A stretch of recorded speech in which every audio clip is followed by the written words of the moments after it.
Afternoon, everybody. It's 12 o'clock. Thank you for your time. Welcome to this webinar, the Great Retirement Annuity Debate. I hope I can share some valuable insights today. Just by the show of one or two hands, can you see me? Can you see the presentation? And can you hear me? Great.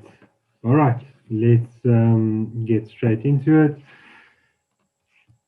Who are we? Why should you listen to us? I think you, just by being here, you probably have seen that we value your opinion, we value the market's opinion, and the market has been, and you have been kind to us, and we very firmly intend to continue to deliver you top class service and to be at the forefront of these awards every year. What do we do? We cover quite a number of products and services that we offer to you. Today we are talking about a little bit more on the wealth management side, the second last one. On the right, you will see a number of brands that you will recognize. These are partners that we partner with, that we use to deliver kind of the products that we envisage that would be the best of breed to each of our clients. And you'll recognize them. This is not an exhaustive list. There are others that we use, but just to give you an idea, these are some of them.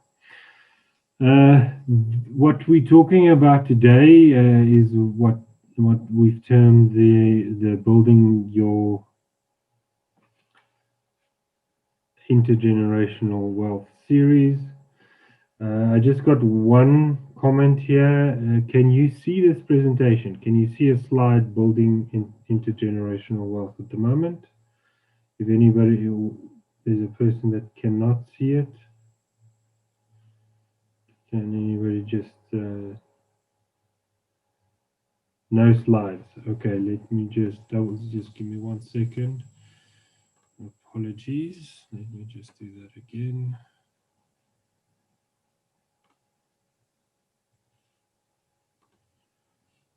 I've shared it again. Just kind of let me know if you can see it now.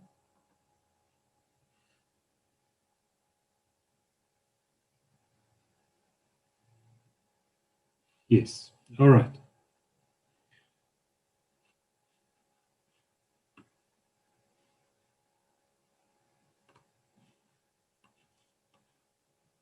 Great. Thank you. All right. Building intergenerational wealth. The series is what we've kind of termed it. You would have seen me. This is the fourth time. If you've joined us on every one of them, this is the fourth time you would have seen me. We started off with your will, talking about it, the kind of building block of everything we talk about. We kind of expanded that into estate liquidity, shared a couple of thoughts around that.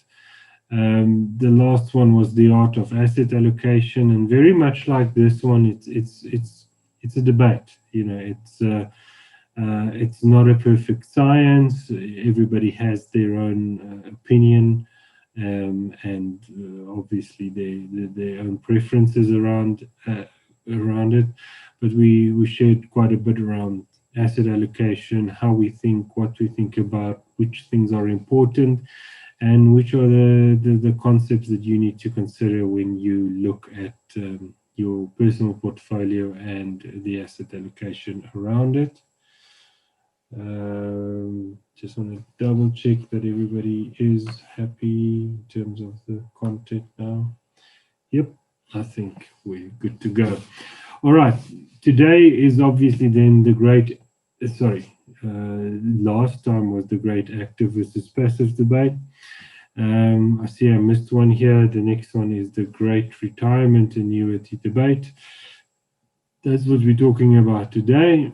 Then next time, in about a month's time, we'll talk all about offshore. Offshore is obviously a hot topic, and we're going to discuss quite a number of concepts around that. And last in this series is structuring, where I think it is important to just touch on how to structure and how we see the world of structuring, what we think, what we offer to clients currently, local and offshore, and why that's beneficial. So if we then go straight into today, obviously the Great Retirement Annuity debate, and I thought it would be wise of me to start off by the Merriam-Webster definition of a debate. And here, point A is a regulated discussion of a proposition between two matched sides. So today I'm going to do my utmost best to be both of those sides, to be both pro and against a retirement annuity. And by doing that, I hope to, whichever way, because obviously there's a number of people on this webinar, and it would be it would be interesting. I should actually start a poll, but I don't want to waste your time now. To see how many, or as a percentage, how many people are pro-retirement annuity and how many are anti-retirement annuity. And I think that is the gist of what we're going to do today. I'm going to try and be as neutral as possible. I am kind of neutral, and you'll see as I go along why. Because each of you on this call have a different set of circumstances. But between two matched sides, and I'm going to put both caps on the pro and the pro RA and the hat that's against retirement annuity. Okay, let's move on. So you'll see that I've kind of used a case study, obviously, to work through these concepts today. So there's a specific set of rules. Let's call it a list of assumptions, and that list of assumptions is quite a long list of assumptions that I've used. Unfortunately, I can't present anything to you without a list of assumptions, because as many people as there are on the call, that's how many different conclusions we're going to make. And with this picture, I just kind of wanted to bring that home, is understand that you are one of these routes as a participant. I am one of these routes. Any of the clients we talk to about this topic is a route that you see on this on this screen. And everybody has a little bit of a different nuance. They have different assumptions, whether that's growth or whatever that may be. Inflation doesn't matter. But you will feel stronger about one topic than I do versus the next guy versus the next guy. So there are so many conclusions that we get to right at the end of this that I have to emphasize it, that understand that I'm going to run down that red route that you see on the screen today. That may or may not be specifically you, but I think this will open the discussion to hopefully look at what does your journey, what does your path look like. But this is one specific for the purposes of this webinar. All right, the agenda. Firstly, what is the goal? I want to present or ask, is the retirement annuity the best vehicle to save for a retirement? How are we going to get there? Well, I think I want to discuss it around these topics. We have to go through some technical considerations. Those may or may not be new to some or all of you. We're going to look at Section 11F of the Income Tax Act very quickly. Then we're going to look at this pro versus against a retirement annuity argument and one or two of the arguments around it. Post-retirement income I want to present as part of the argument that we need to take into consideration. The tax-free savings account effect, especially over a number of years. Can that have an issue? Implication or not? Prescribed assets, and then just some final thoughts. So let's move into it. Let's start with the technical considerations. So all that I tried to show you here, and this is actually a short list that you see there, and this will be shared, this will go on YouTube, so don't worry about the details too much for now. Understand what you're looking at here. We get this old concept of a life retirement annuity. Don't get lost in the words now. I'm going to explain it. The newer concept is a list retirement annuity. We get the discretionary investments, and then obviously the tax-free savings account at the end. And discretionary investments, meaning money that you have control over. You don't have to only access at a certain age.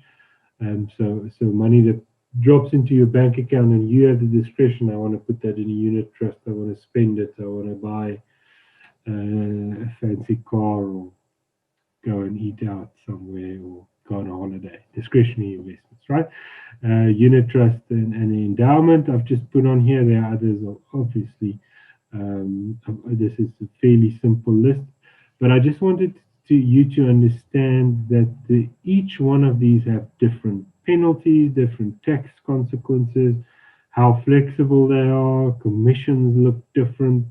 There are other considerations I didn't even bring into it, like, for example, a retirement annuity is ring-fenced from creditors. So if you're sequestrated or something like that, retirement annuity is ring-fenced from that perspective. So understand that there are many different ways, and that's why I had that root system of the tree in the previous slide, is to say, understand that each and every one listening and each and every client that we talk to, there may be a little bit of a different slant or a different set of circumstances that we need to understand, and that is important to this discussion.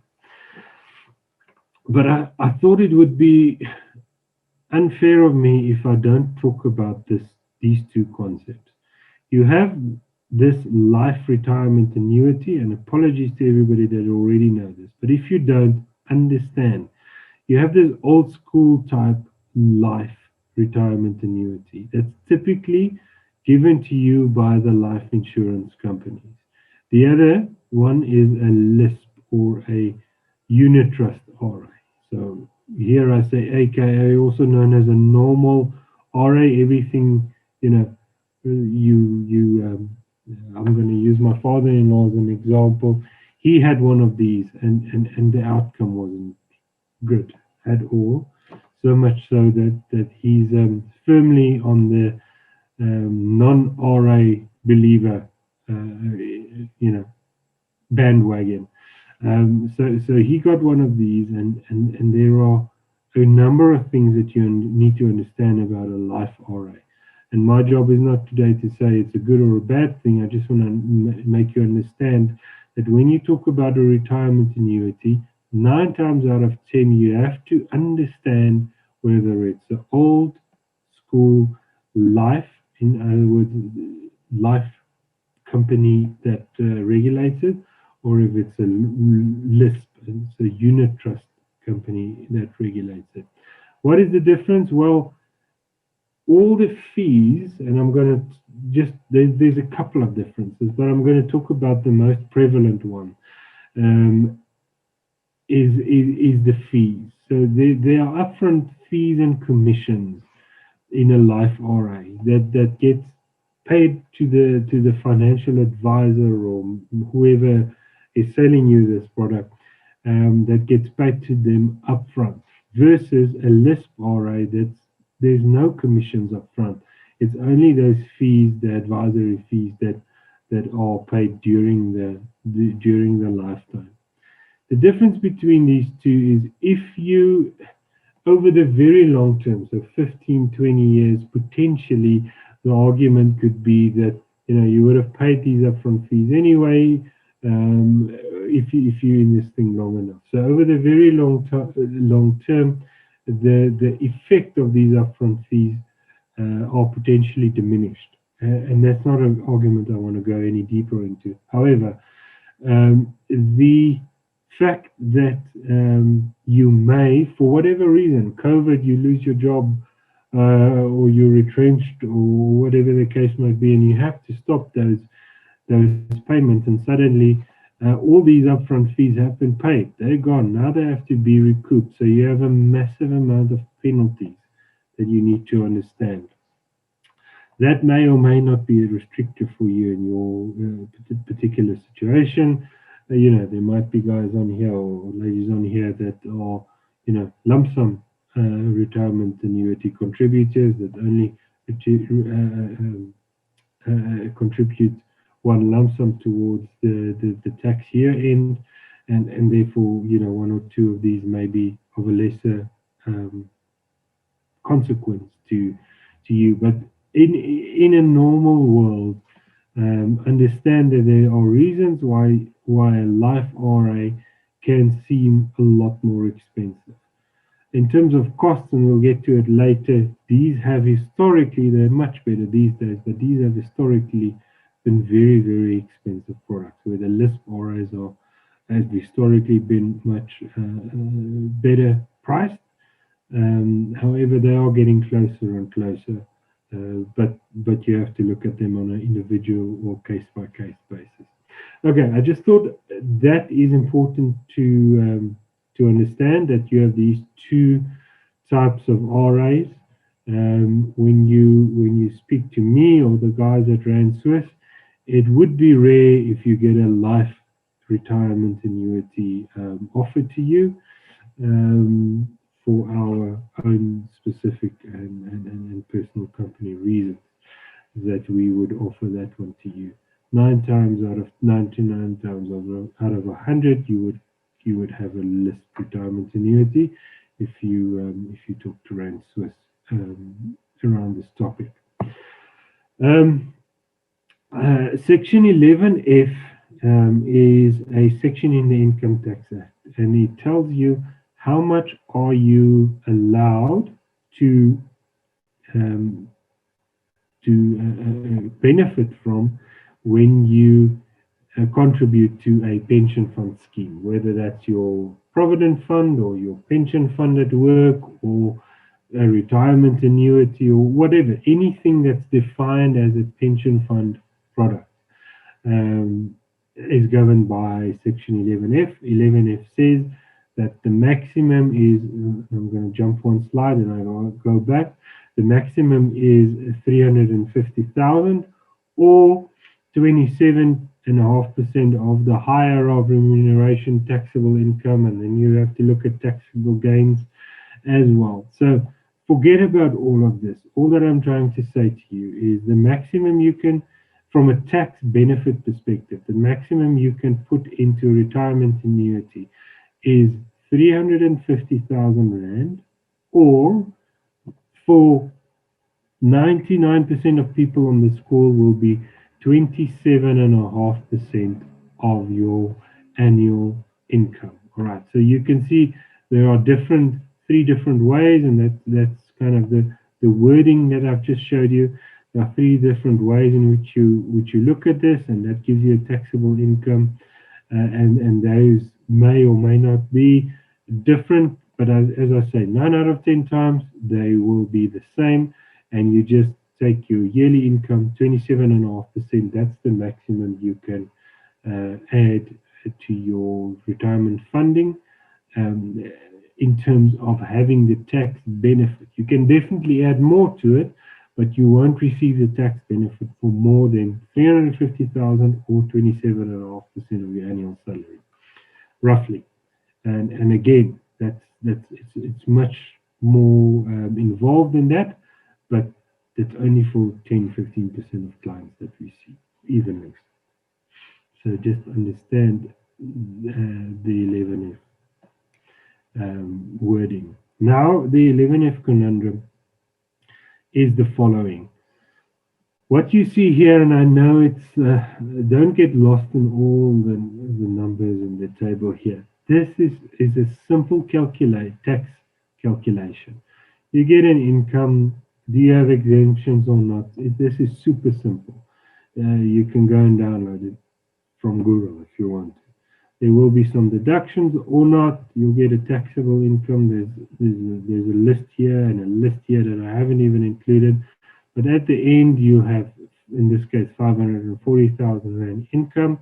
And this is that, that red root of the tree that I'm going down now.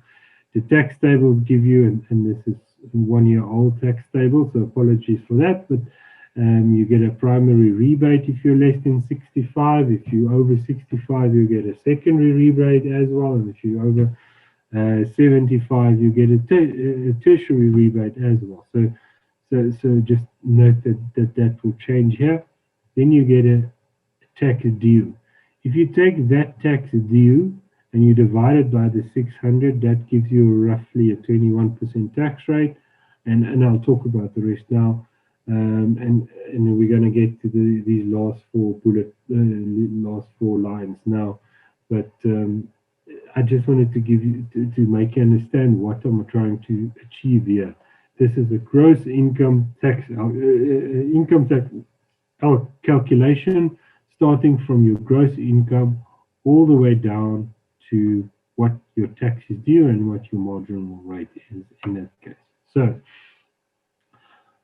two scenarios here. Number one is the income. So this is an assumption, and a very, very simple set of assumptions of a person that earns a salary of 50,000 Rand per month, i.e. 600,000 Rand per year. No bonuses, no double checks, nothing. Just 600,000 Rand, 50,000 Rand a month.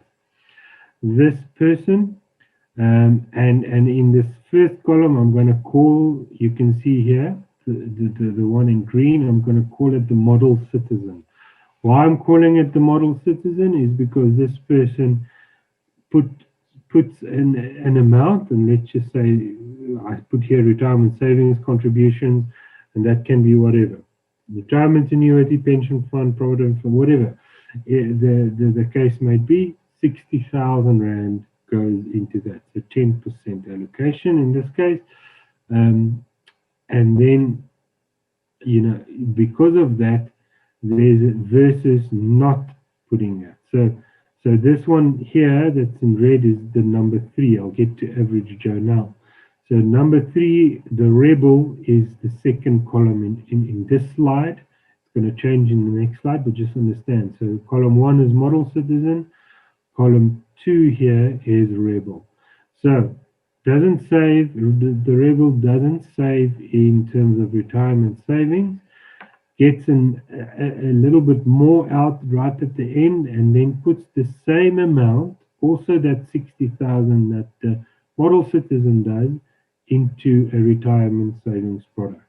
Okay, so just understand that that's the only difference here, is we can deduct retirement savings contributions, whether that's pension, provident, retirement annuity, whatever, here, or we can do it post-tax. So we don't use a retirement product or retirement annuity. Let's just keep it simple and keep with retirement annuity. Therefore, we're gonna receive a little bit of a tax benefit over here, and the amount of that tax benefit is 23,000 Rand, round it off. So the model citizen will save the 60,000 towards the retirement annuity, plus the tax saving that choice of using a retirement annuity. That tax savings is 23,000 rand, call it 23,000 rand. So that's why I'm saying it's the 60 plus the 23. So this model citizen saves 83,000 rand towards his or her retirement. That is the first step. Okay, first column. The second column is this rebel. So no retirement saving here. And also wants to save 60,000 rand. As this one, as the model citizen does, but have to do it with after-tax money. So you can see that there is a higher tax rate because you didn't deduct the 60,000 here at the red block. Therefore, you pay a little bit higher tax. But now he wants to save, or she wants to save, this 60,000 rand with post-tax money. So you don't get that 23,000 rand benefit. Okay, so understand that. Now, why do I have this second one here called Average Joe? So I would say more often than not, let's just keep it conservative and keep it with that phrase. More often than not, a client will contribute to some pension product, retirement product, get this at the end of the year, typically, if you're a normal salaried person, at the end of the year, you or somebody will do your tax calculation. They'll submit it to SARS and you'll get 23,000 Rand back. All right. If you are a model citizen, you'll take that 23,000 that hits your bank account and you'll put that into a retirement annuity or some other retirement savings product. Or doesn't even have to be, but we'll get to that later. It can be a tax-free savings account, it can be a unit trust or whatever, endowment, doesn't matter. Anyway, the point is, model citizen will take the advantage they get from a retirement annuity tax calculation and put it into some other investment vehicle. All right, that's the model citizen. The average Joe. So more often than not, this is what happens is the average Joe sees that 23,000 Rand hitting his bank account just after the tax year-end calculations have been submitted, and the 23,000 Rand comes in, and most likely think party time. Let's go for a holiday. Let's buy some expensive whiskey. Let's get that new Apple phone, Samsung phone. Let's etc. etc. So the average guy, more often than not, spends that money and does not save it again. So that's going to be my second scenario going forward. And the third one is the rebel that doesn't save anything in terms of a retirement savings product. And only save with post-tax money, so discretionary money. Let's move on there. So now, model citizen, average Joe, rebel. You understand the three different ones now. Now I'm going to, and you understand now why I'm saying it this way. Now I'm going to look forward, what you've typically seen and what you've typically heard in terms of this discussion or this debate or this argument. I've made model citizen, average Joe, and the rebel all the same. 600,000 Rand yearly income. They're all 35 years old. They're all going to retire in 30 years at age 65. LE is life expectancy. If you're a male and you reach currently the actuarial calculations to get you to do life insurance or anything like that, tells us that if you reach the age of 65, the average life expectancy from 65 onwards is 12 years if you're a male and 15 years if you're a female. So just because I've used Joe already, I'm going to assume this is a male. and I'm going to say the life expectancy at retirement at age 65 is another 12 years. So from an actuarial perspective, Joe will die at age 77. Inflation, I'm going to assume 6%, and this is a hole I don't even want to go to in this webinar. But what is real inflation? Apparently we're quite low, but then ESCOM tells us that you're going up with 15%. So what is the real inflation? So every day is a calculation, and if you want to get the calculation, you can either Google it or send me an email, and I'll send it to you. But you can just kind of work out your expenses from today versus a year ago, and then you can get a real inflation. What is the inflation that hits my pocket, not the published inflation? But anyway, for this purpose, I just took 6%. So bear with me. Again, it's that red root of the tree that I'm just going down here. I had to make a long list of assumptions.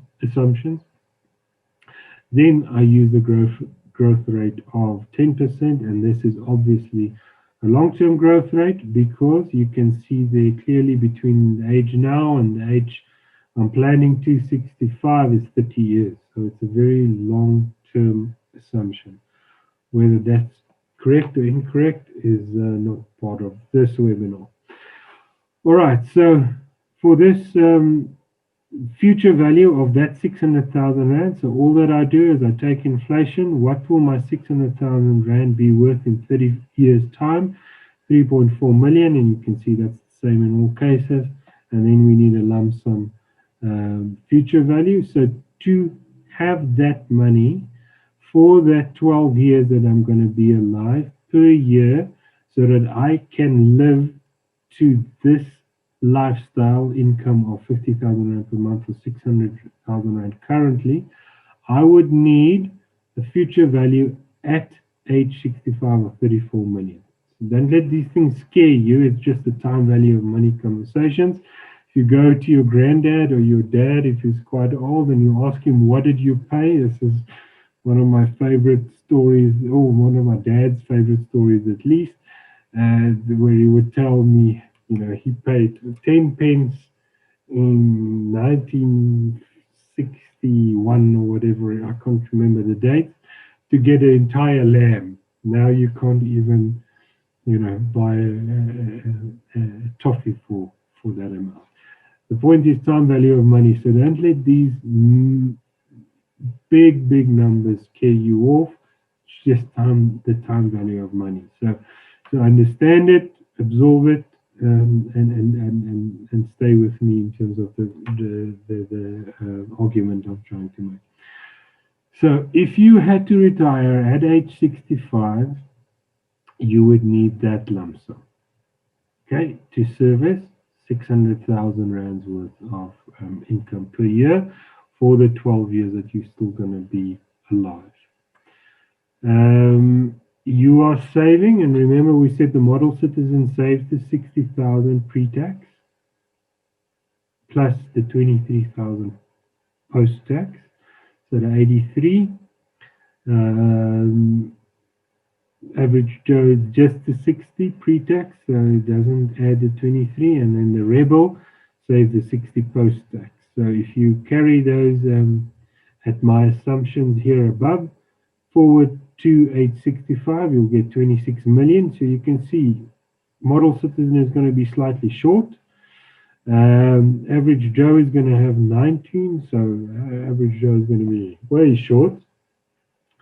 And this is also 60,000, so the Rebel in my assumptions here will have the same. So you can see there is a shortfall every time.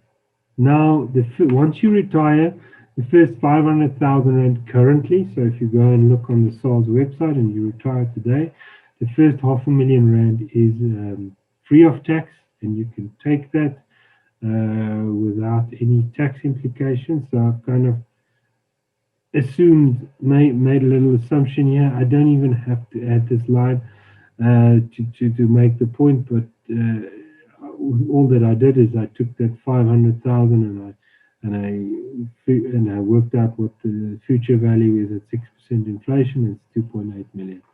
So you get that off, and then it gives us a kind of a shortfall of 4.4 million here, 11 million here, 14 million here. Again, this is in 30 years' time. Understand that.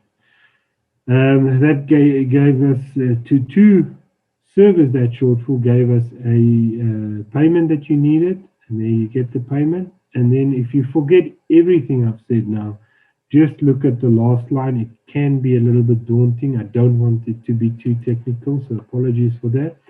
So just understand that the model citizen, to get to his retirement needs, in my assumptions here, in my red line of the root of the tree, needs to save 1,100 Rand extra towards a retirement annuity per month to make sure he retires to the lifestyle he wants to retire. Average Joe, because of the decisions he's making not to take that savings, he's going to have to save 3,000 Rand. And then the rebel, who's only using post-tax money to invest, is 3,800 Rand. Okay, so the traditional way of putting this, what you see is the traditional way. The traditional way of making this argument is this one, to say, you can now clearly see, and if I had to stop here and say, thank you for attending the webinar, you can clearly see that if you do not save in a retirement annuity, you are grossly underestimating the power of getting that tax money back. Here you can see what is needed to reach your goal. That's if we had to end the conversation here, or the webinar, or the argument. However, I think there's much deeper considerations that we need to bring into this argument. I'm going to put one or two to you today. I can already hear someone shouting in the back, if we still have these live, to say, what about Regulation 28? And look at the last 5 to 10 years, how much more you would have earned, and your growth rate for the last 5 years as a model citizen with Regulation 28 and all the constraints you have, it can only be 5%. And if you were a rebel, you could have taken all of that money offshore and earned 17 or 20%, or whatever the case may be. Let's just stick with me. I'm going to, as I said to you, I can't unfortunately give you every scenario, but I can give you at least a flavor of what we're talking about and how we think about these things. So here you can clearly see a retirement annuity, and let's not lose the point that a retirement annuity is a very powerful vehicle to save for your retirement. I know there's a lot of things around the periphery that we need to understand and bring into consideration, but a retirement annuity in its essence is a very powerful tool because of that pre-tax savings you can. And remember, that pre-tax savings that you put in, that 83,000 Rand in our example, so that's pre-tax, you can still earn 10% in our example here, in our assumption here, on that 83,000, on that extra 23,000 Rand for 30 years. We know this, what's it, the seventh or eighth wonder of the world is compound interest. That compounding effect is massive, and you can see it play out here in the physical numbers. Okay, but all that I've done now is I've looked forward towards my retirement date. Now I would ask you to get into the car and look into the rear view mirror, because I think there's one more thing that we need to add to this conversation, and that is post-retirement income and how it is taxed. Let's understand that. If I have a retirement annuity, model citizen and average Joe, Both have a retirement funding product, right? An official retirement funding product. And this lump sum available, this 34 million rand available to model citizen and average Joe will be taxed according to your marginal tax rates. Okay, so understand that you will be taxed according to your marginal tax rates when you're in a retirement funding or when you retire out of a retirement funding product, apart from the 500,000 rand that you get off, right? So all the rest. What is that? That's living annuities, life annuities, those types of products with profit annuities, etc. Let's call a living annuity because nine out of 10 people will have a living annuity.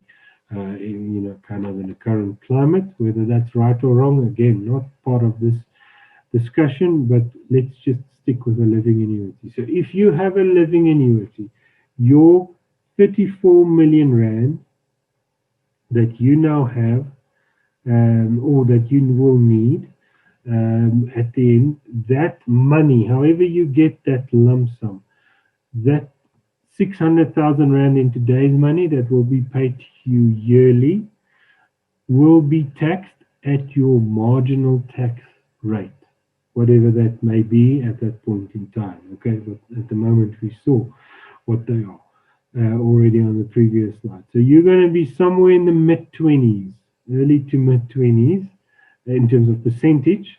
You're going to pay away for because you've received this tax benefit for the last 30 years in our example, right? So you will receive this tax benefit for the last 30 years. Now SARS is going to tell you, I need some tax. And how am I getting that? Well, the income that you're going to earn now, or that you're going to receive yearly from whatever vehicle, post-retirement vehicle you choose, will be taxed at marginal tax rate, roughly mid 20%. Okay, and that's what you see here. So what I'm trying to show you here is that the rebel, remember, the rebel chose to pay his tax, and he said, with that 60,000 rand that I now put into what I'm going to use, let's say that's a unit trust, just for a second, what I'm going to use as a vehicle for building my retirement, my unit trust, I've already paid the taxes. Now I can grow my money with post-tax funding. When I reach the age of 65, I do not have to pay marginal taxes. I can just draw straight out of whatever that investment is, and I don't have to pay any marginal tax rates because I've already paid my taxes. This is not a regulated post-retirement vehicle. It is just a unit trust that I'm now going to withdraw my money out of. That is a considerable change in what I then need. Why do I say that? Yes, there will yes, there will still be taxes that you will need to pay. The first tax is CGT, and I just put two there just to give you an idea, but you will have to pay CGT and interest exemption. So I think interest rates below 65 is currently 23,000 rand. So the first 23,000 rand that you earn in interest is tax free, and it goes to 34,000 rand above 65. If memory serves correctly, but you can Google it quickly. That is what I'm referring to. So understand that you have a lot of tax breaks from it. Not a lot, but a reasonable amount of tax breaks from an interest exemption perspective. And the second one is CGT. So remember that CGT is your capital gains tax. So you will have a capital gain. So let's say you now want to pull out money your first year after retirement, whatever that amount is. Let's just say it is the one you see on screen, 480,000 rand or 600 or whatever the case may be. That amount may or may not have capital gains attached to it. So there are many ways to choose when and when not to trigger capital gains, and that's not the part of this webinar I want to drill into. All that I'm trying to quickly give you is the idea of capital gains tax. So if you're a marginal taxpayer, and let's take the model citizen in the previous slide was at 21%. Remember, we divided the tax rate by the gross income, and then we got 20 tax amount by the gross income, and then we got 21%. So the model citizen is a 21% marginal taxpayer. Whatever that rate is, your inclusion rate, roughly, the calculation is slightly different, but I don't want to be too technical. So whatever that is, 21%. Let's make it 20% just to make my sum easy, please. So 20% marginal tax rate. Of that, as an individual, you only include 40% of the capital gain in your calculation. So your 20% that you would have that is your marginal tax rate. Because it's a capital gain, you only include 40% of that 20%. So 40% of 20% is 8%. So that's why I wanted to make it 20. Then I don't have to say 8 point whatever. So 8% is what you're going to be taxed on for that amount of money, and that's CGT, and that's the power of capital gains tax and how it is calculated currently. So, sorry, that was a little bit of a digression, but just to make sure you understand what I'm trying to get to in terms of tax rates and the impact of it. So I've made an assumption here, and to see why I made the assumption, you're going to have to calculate post-tax of 600,000, and you're going to get fairly close to 480,000. And I've made a plethora of assumptions around this. And if you want to drill deeper into this, email me, phone me, and I can share the spreadsheet with you, and we can talk through this a little bit in more detail. But for the sake of the webinar, let's just stick with it. If you are a model citizen, and I had to do this calculation for you, and you said, I want 600,000 Rand a year, i.e. 50,000 Rand a month. That is pre-tax money. That would mean roughly 40,000 Rand a month will be what you needed. So 480,000 Rand a year will be what you needed as a post-retirement income in today's money.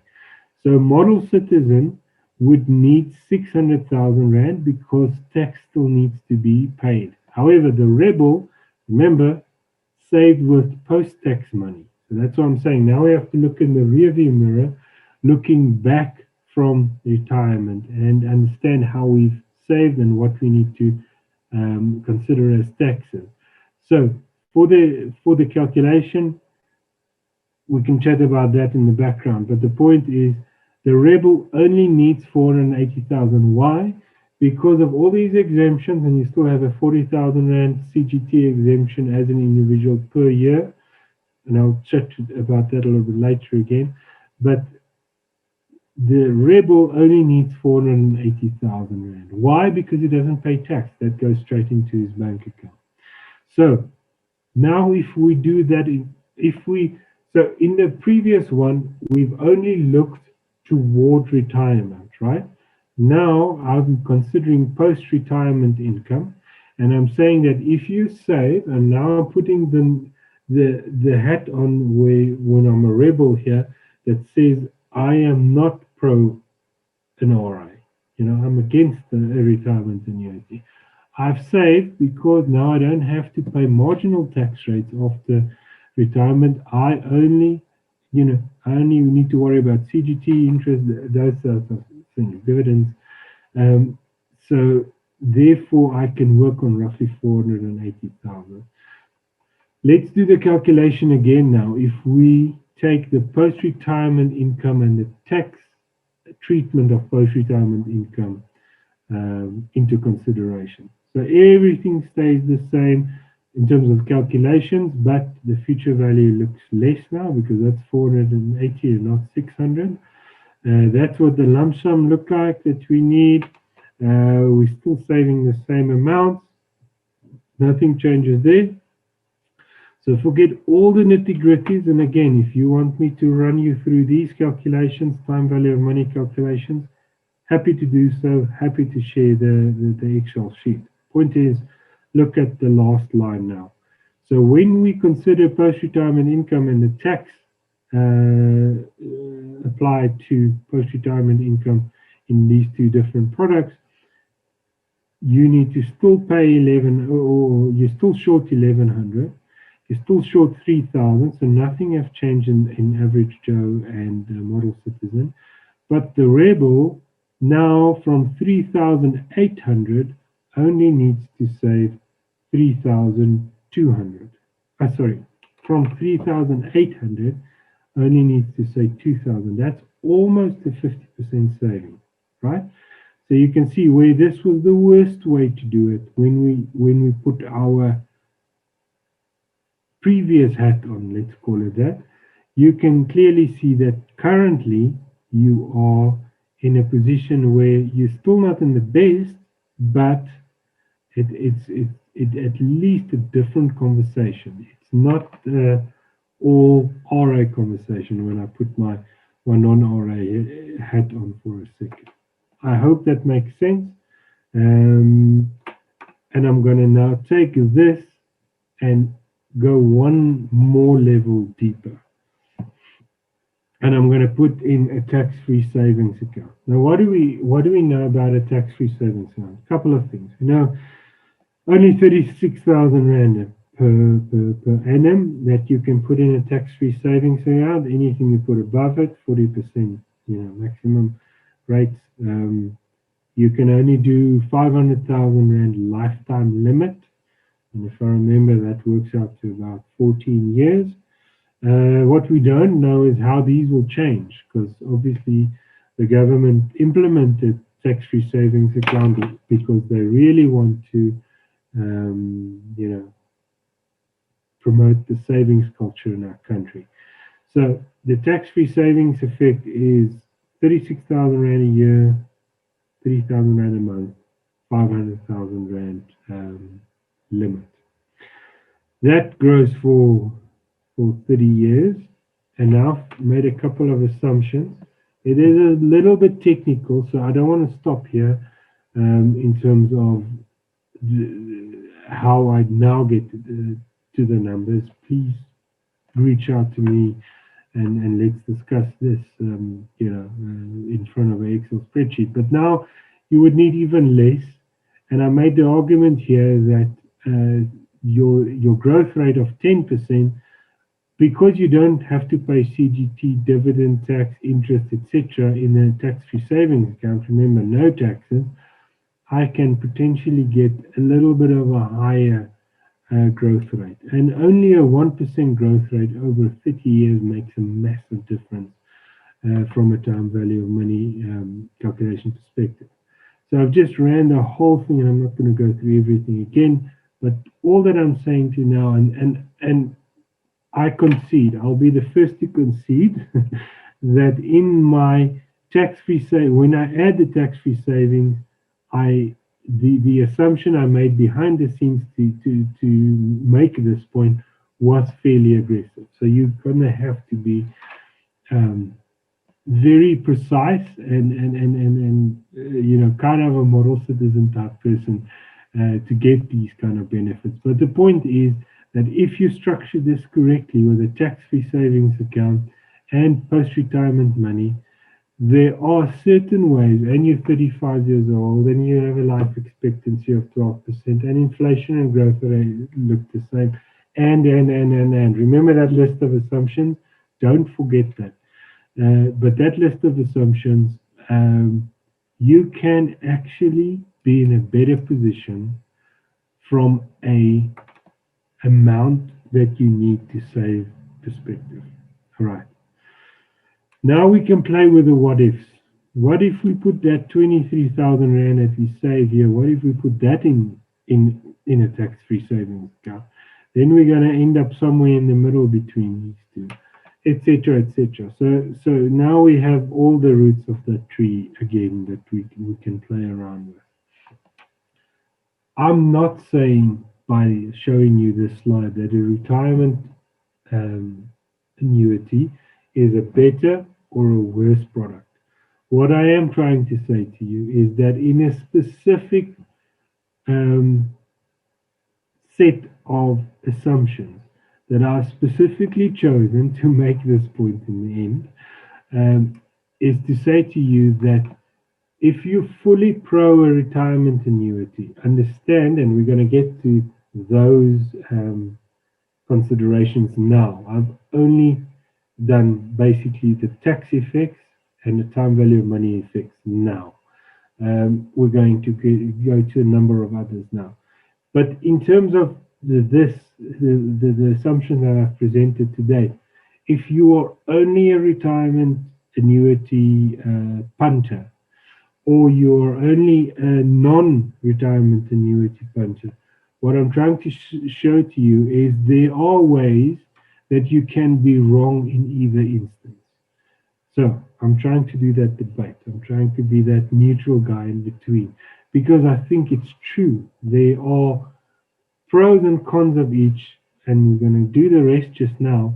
But just from a tax perspective, you've seen by just building on the tax argument how much this argument can flow from one way to the other. And this is one specific path down that roots of the tree. All right. I hope you understand that. Just understand that we need to take the tax effects into consideration as well when we have this argument. Pre and post retirement taxes. All right, so you will see here. So what did we see now in the last 20 minutes? Pre-tax scenario, model was the best citizen and the rebel was the worst. Then I added the post-tax thinking or scenario. So then we saw model still the best, rebel still the worst. And then I was fairly aggressive in my assumptions in a tax-free savings account to add to this kind of post-tax scenario that I've implemented.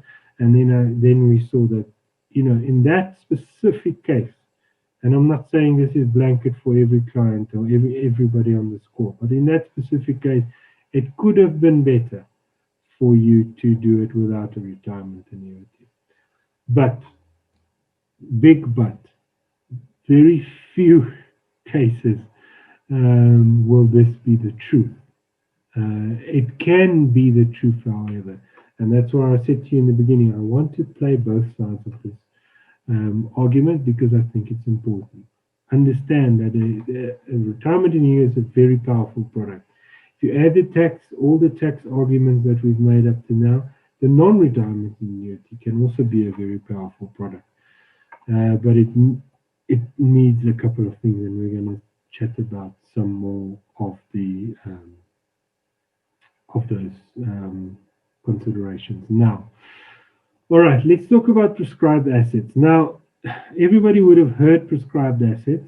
The government wants to change it, and they have changed it to some extent, and there are other suggestions on the table. But prescribed assets is nothing new. We have this regulation called Regulation 28. All that says is it limits, and depending on who you follow in the financial media, Regulation 28 limits the amount of offshore, for example, exposure.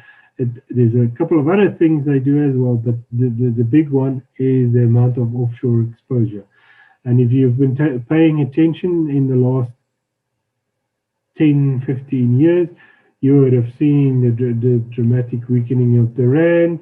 International, especially US markets, have done really, really, really well.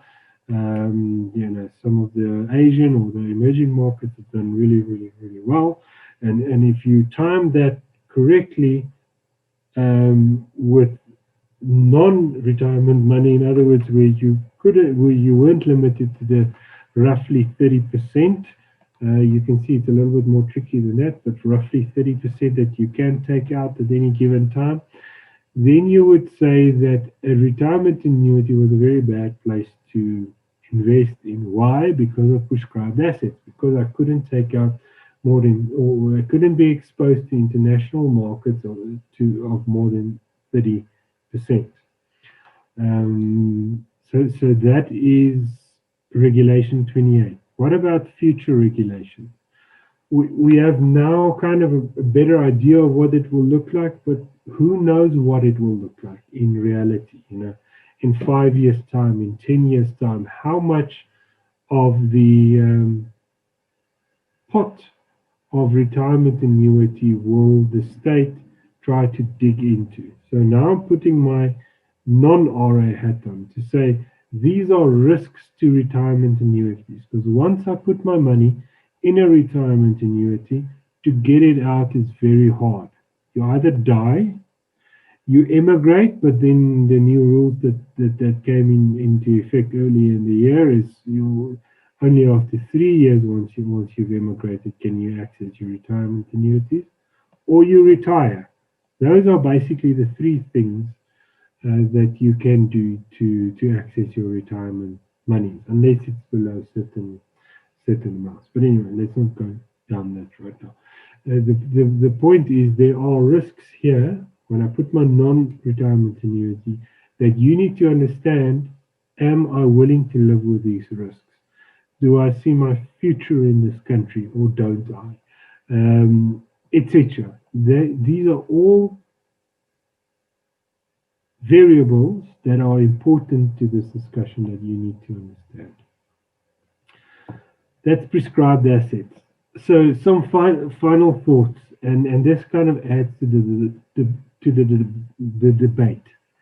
Retirement annuity or any retirement funding pre-retirement product are, as you saw in the calculations earlier, are very powerful and strong tools to use.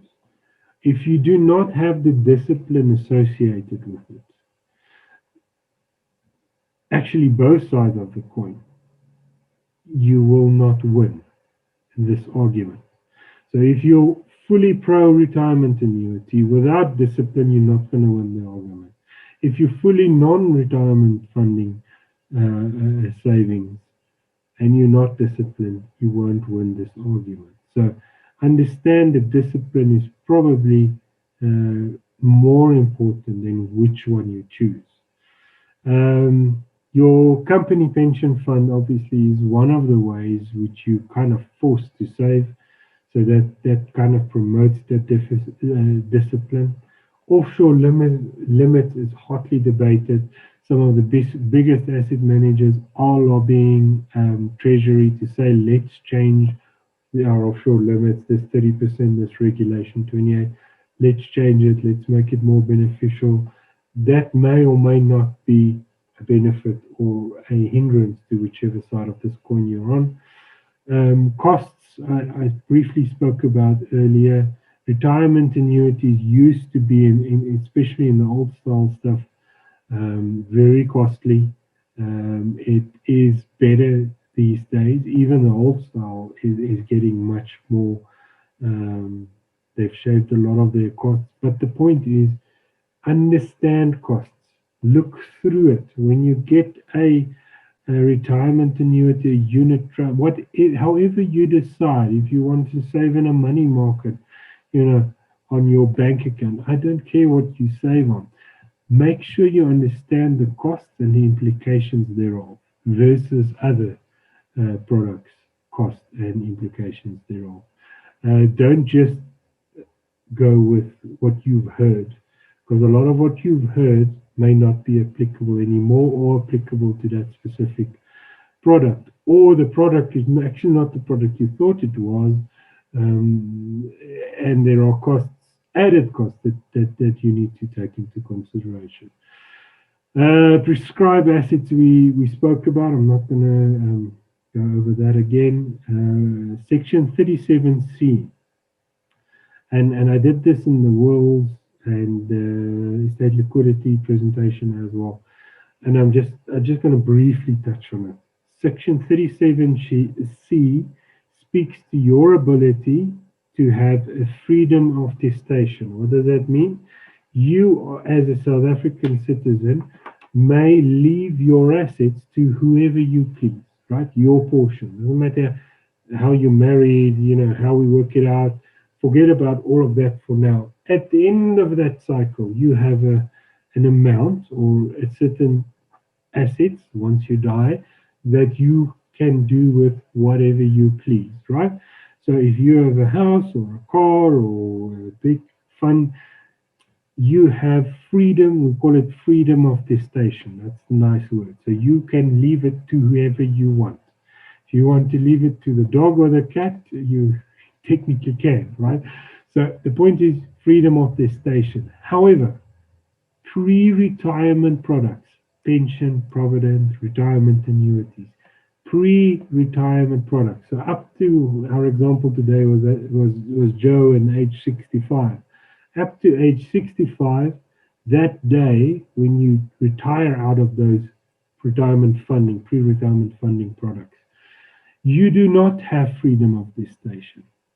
You may, on your pension fund, I just had to do it for my wife, on her pension fund, have that little beneficiary little tab or area where you say, I want to leave this money to X, Y, and Z. That is merely an indication. In your retirement annuity, when you write beneficiary, my daughter, my son, whatever, that is merely an indication. Understand Section 37C takes away your freedom of testation for pre-retirement funding products. You do not have the freedom of testation for retirement funding products. That is a pro to many and a con to many others. All right. What does this mean? Or what does Section 37C say? Anybody that is your beneficiary, all right, the distribution of your lump sum benefits at death will go to the beneficiaries, so the ones you put down, and or the dependents. Okay, so if your mother-in-law is living in the flat at the back of the house, she is a dependent, and according to Section 37C, she has a claim on your pre-retirement funding assets at death. Okay, she may not be in your will, doesn't matter. She may not be written on your retirement annuity, pension fund, provident fund, whatever, the preservation fund, doesn't matter. The point is, according to Section 37C of the Pension Funds Act, they will first consider whether they are dependents and their level of dependency. And now there's a whole list of different things that they take into consideration, which I'm not going to bore you with right now. Phone me, email me, and I'll share more of this to you. But understand that depending on which side of this coin, which hat I'm wearing, pro or against retirement or pre-retirement funding as a whole, Section 37C takes away your freedom of testation. And for some people, that may be a benefit, and for some people, that may not. Understand it. The next one is the South African economic future. We can all have a conversation around that, where it is, where it's going, what we believe, what we don't believe. If you look at some of our other seminars, you would have seen that the last 12 months, we were the best performing economy in the world. And I can hear somebody shouting in the back, in the last 5 years, in the last 10 years, I agree. The point is, we all have views on South Africa's economic future. And I can almost add to that, what do you see, where do you see yourself in 5 or 10 years? And for those reasons, from an immigration point of view, and for all those reasons, you need to make a call whether a retirement annuity is a good thing to have your funds regulated and constrained to South Africa, or if it's a bad thing. And then living annuities have their own nuances around how you get them out. So post-retirement, you also need to take into consideration. And then emergency funds and black swan events. So black swan events, you saw one firsthand last year with the COVID crisis and what it can do. And imagine you had to retire then, at massively depleted prices. Emergency funds, all that we have a seminar or a webinar on it. Not myself, but there is one. Please look at it. But the point is, if you don't have emergency funds and you retire, but you have good retirement savings, you're doing yourself a disservice. Because what if these black swan events happen? What if the next COVID comes and you need emergency funds to carry you for 3 or 6 or 12 months, whatever the case might be. So that is me from this perspective. I just wanted to give you an idea of what you need to consider when you talk about this debate.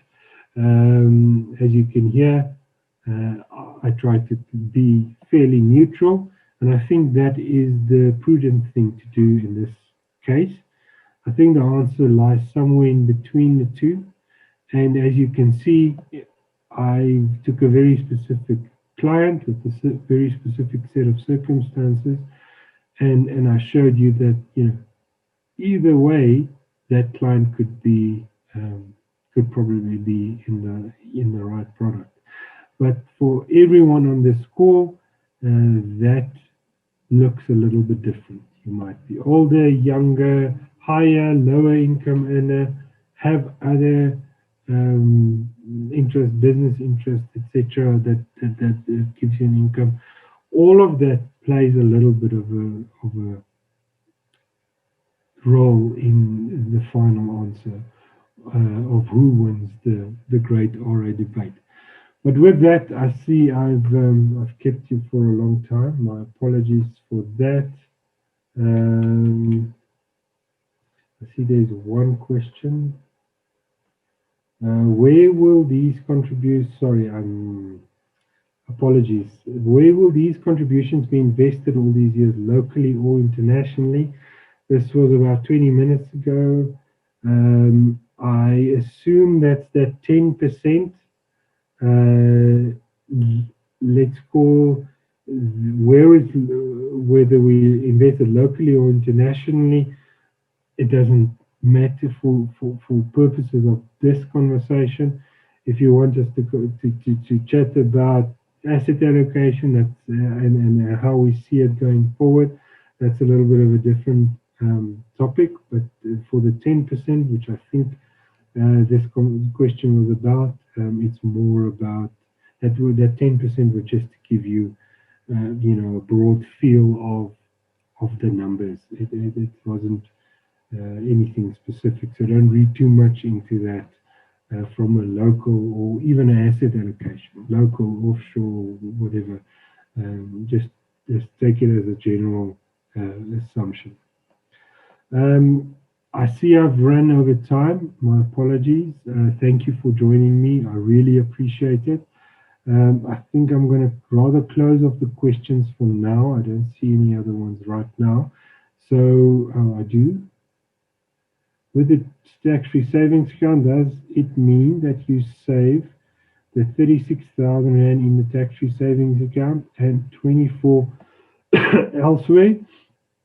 Or is it 36? Or is it 60 plus 36? No, your maximum in a tax-free savings is always 36. How you change that and how you get to that, that's the question. So if you're a higher income earner, then you can put the full 36, or you choose to give a little bit less in terms of your retirement funding and put that 36 then full 36, or you don't put the full 36. But it all depends on what your calculation looks like. Okay, so I'm going to close it off for questions and answers. Send me an email or contact us. Thank you for for joining me. Thank you for taking an hour and 10 minutes out of your day. We really appreciate it. And please join me for the next one, which will be all about offshore.